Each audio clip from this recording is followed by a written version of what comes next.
Thought I'd do a quick video on upholstery on the Amazons. Okay,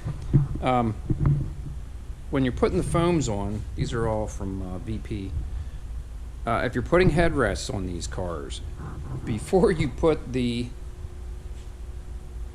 cover over that back seat, do not forget to put in your post setters. Okay, they're just those plastic pieces that go up into that.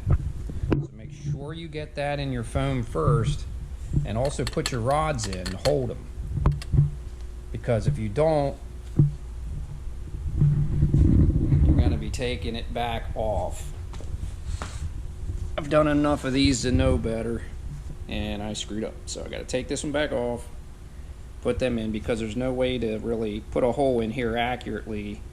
Plus you have to have that underneath here so your washer goes on top and it sandwiches your vinyl.